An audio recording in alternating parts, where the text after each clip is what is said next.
when we are being real about telling communities' histories and focusing on the margins of who are a race in all types, like not just thinking about race, but thinking about like the queer histories, the queer elders who stories haven't been told yet. All of those folks, everybody who's at the margin, women and non-binary folks, whose histories, whose people are pushed to the margins. When we're real about telling those stories, I think that history becomes more personal. And that's one thing that I really appreciate about this project.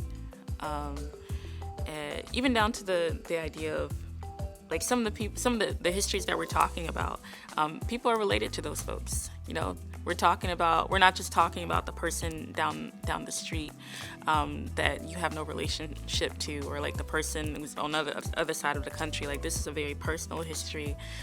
It's the person that you saw in your church. It's the person that your mom knows. When I listen to the stories of Jim Bolden and Michael Brown and Miss Clara, they remind me of people that I care about. You know, I care about them also, but they remind me of other people that I grew up with.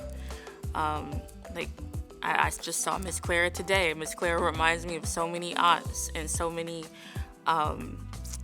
reminds me of my mom. You know, I told her it reminds me of my mom, our mac and cheese, like just the willingness to feed people, for that to be like a type of ministry. Jim Bolden reminds me of some of my uncles. Michael Brown reminds me of mentors and folks that I looked up to. We all have these types of people in our lives, these people who fulfill these roles. And because we allow the history to get personal, it's easier to see the relationship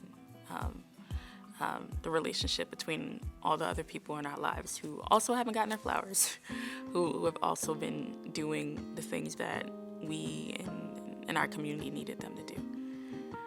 Even if we didn't know that we needed them to do it. Like, a core piece of this project is connecting young people to elders.